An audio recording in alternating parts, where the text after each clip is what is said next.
आप सभी का टेस्ट है। Yes sir. आज आर्टिकल का टेस्ट होगा, है ना? क्या आप सभी लोग पढ़कर आए हैं, यस सर। रट कर आए हैं या समझ कर आए हैं? समझ कर आए हैं। कहाँ से समझा आपने? Newton classes. Newton classes YouTube पर चैनल है। Newton classes bye KD sir. अच्छा, अपना ही चैनल है।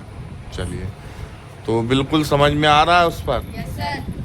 चलिए, तो एक एक करके जो है आप लोग इन क्वेश्चंस को आर्टिकल ए एन द इनको फिल करेंगे 1 बाय 1, ठीक है?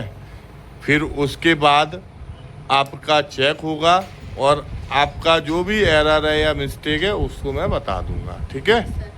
तो स्टार्ट करेंगे आयु जी से।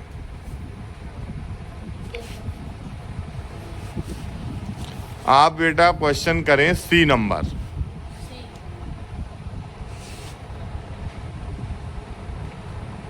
दा। आपने दा ही क्यों किया जबकि आपके पास 2 आर्टिकल और थे, ए और एन? सर क्योंकि एक कंडीशन होती है दा के लिए कि वो चीज़ डेफिनेट होनी चाहिए, तो प्राइस को किसी चीज़ से रिप्लेस नहीं कर सकते और वो डेफिनेट है, इसलिए इसमें दा लगेगा, मतलब ये एक ही है। चलिए, अब आपका एक्सप्लेनेशन कितना सही है वो लास्ट में बेटा बताएंगे, है ना? नेक्स्ट, जी नंबर।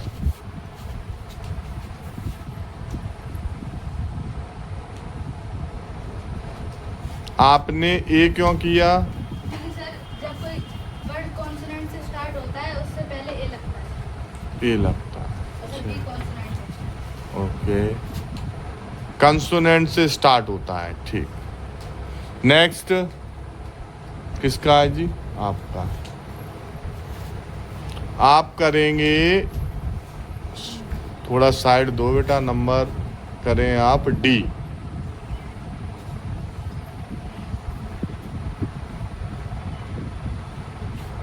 ए, आपने ए क्यों किया जी? क्योंकि सर यू से सर जो कॉन्सोनेंट की पहली आवाज़ वो होनी चाहिए, कॉन्सोनेंट शब्द की पहली आवाज़ तो उसमें ए लगता है। ए लगता है कंसोनेंट की पहली आवाज में। ओके, नेक्स्ट, एफ नंबर बेटा।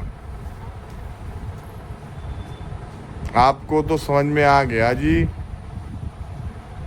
ये ए क्यों किया?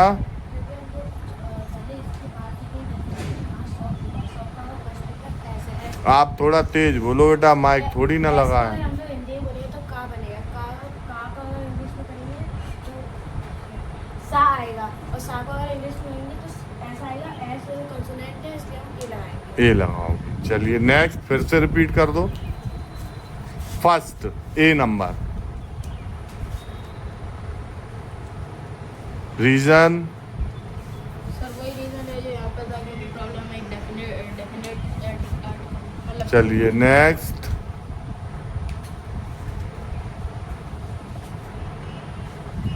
The night. दा ही क्यों आया बेटा जी? नाइट डेफिनेट है।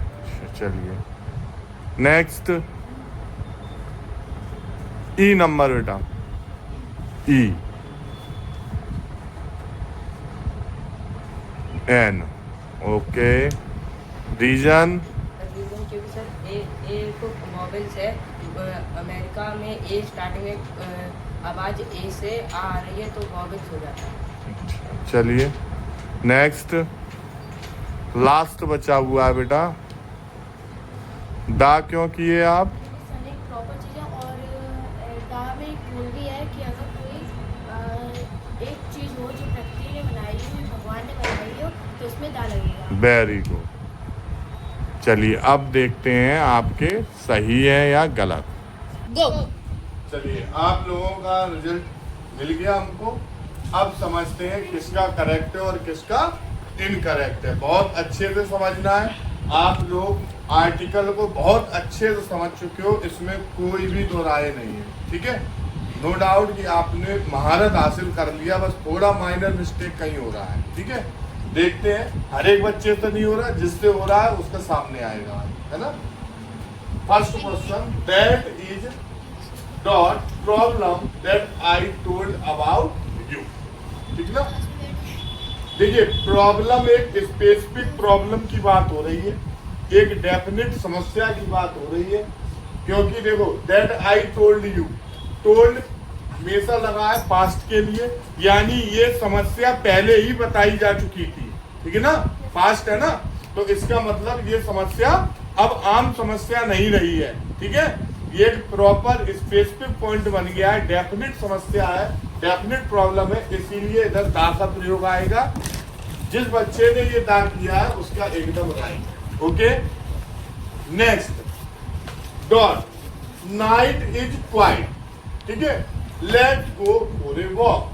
ठीक है, इसमें भी देखिए हमको टहलने के लिए जाना है, एक पर्टिकुलर एक स्पेसिफिक टाइम उन्होंने बता दिया, कब? नाइट में। क्लियर ये बात? तो नाइट भी जो है आपका स्पेसिफिक है, इसलिए आपका यूज हो जाएगा दा। यूनिक और स्पेशल चीजों के लिए हमेशा किसका यूज होगा? दा का यूज। क्लियर? ये भी राइट है। सेकंड देखते हैं, price of petrol is rising. ये एकदम करेक्ट सेंटेंस है और इस समय बढ़ भी रहे हैं। ठीक है, तो आपको ये तो मिनिमम पता ही होना चाहिए कि इसमें आर्टिकल कौन सा आना चाहिए प्राइस के साथ, है ना, वो भी पेट्रोल की जब बात हो रही हो। तो इसमें बेटा एक प्राइस जो है ये कोई आम प्राइस नहीं है, ये एक पर्टिकुलर पेट्रोल के जो दाम बढ़ रहे हैं उससे संबंधित है ना। तो पेट्रोल की जब कीमत की बात होगी तो इसमें आप आर्टिकल स्पेशल यूनिट मान के क्या लगा दोगे? दा। और ये स्पेसिफिक है, डेफिनेट है ये, इसलिए आप इधर the price of petrol is rising. Clear? ये भी राइट है। नेक्स्ट देखते हैं D number, Arun travelled to dot unknown spot. ठीक है, अब इधर बेटा आपका एक जनरल अननोन, इसमें जो साउंड आ रहा है बेटा वो आ रहा है आ। क्या आ रहा है? आ। तो आ बनता है वोवल से, और वोवल के आगे हम लगाएंगे एन। तो ये जिसने भी किया है ये रॉन्ग है, वो महारथी आ जाए आप हो। ये बेटा आपका रॉन्ग है। ठीक है, देखो यू है तो जब आप इसको प्रोनाउंसिएट करेंगे तो किससे शुरू होगा? आ से। तो आ क्या है? आपका वोवल साउंड है, तो वोवल के साथ क्या लगाओगी? एन लगाओगी। तो इधर क्या होना चाहिए? एन। आप ही बनेगी। Very good. कोई कंफ्यूजन समझ में आ गया? ठीक है। जय is dot American by birth. देखिए आ पहला शब्द है ए यानी अमेरिकन, पहला आ गया आ, और आ कैसा साउंड है? वोवल साउंड है, और वोवल साउंड के साथ हमेशा आएगा क्या? A N. एन। क्लियर बात? जब भी हमारा स्वर साउंड, स्वर की आवाज आएगी हमको लगा देना है ए एन। तो ये हो गया एन। क्लियर? नेक्स्ट देखिए, देयर इज शॉप, ये भी वही है, सा सी टी, ये कंसोनेंट है? तो क्या आना चाहिए? ए। ये भी एकदम राइट है, ये भी राइट है। नेक्स्ट है देयर इज, ये देखिए ये सा है ना, तो सा कैसा है? कंसोनेंट, इसलिए हम लगा देंगे ए। अब देखते हैं नेक्स्ट बचा हुआ है आपका, there is dot book. Book में भी वही है, बुक आप जब इसको प्रोनाउंसिएट करोगे तो बनेगा बा, और बा से बनेगा बी, जो कि बन जाएगा आपका कंसोनेंट। और बेटा व्यंजन आवाज जब आएगी, व्यंजन साउंड आएगा तो आपको लगाना पड़ेगा ए। ये भी करेक्ट है। अब नेक्स्ट और लास्ट बचता आपका dot sun rises in the east. देखिए सन का बात हो रहा है, सन के साथ आर्टिकल। देखिए जो प्रकृति ने जो चीज बनाई है, जो यूनिक है, जो केवल एक है इस सृष्टि पर, उसके लिए बेटा हमेशा दा लगाना। उसमें ये कंफ्यूजन में मत आना कि ये वोवल साउंड आ रहा है तो हम ए लगाएं, यानी अगर स्पेशल चाहिए तो दा आएगा। क्लियर बात? तो इधर आपका आ जाएगा दा सन। तो सभी बच्चों ने बहुत अच्छा किया है, और जो भी बच्चे या मित्र हमारे जो भी वीडियो देख रहे हो वो इस वीडियो को सेव कर लें और शेयर कर दें, जो भी आपके प्यारे भाई बहन पढ़ रहे हो वो देखें और आर्टिकल के बारे में जानकारी लें। आप वीडियो को लाइक करें, सब्सक्राइब करें और शेयर करना ना भूलें। जय हिंद, जय भारत।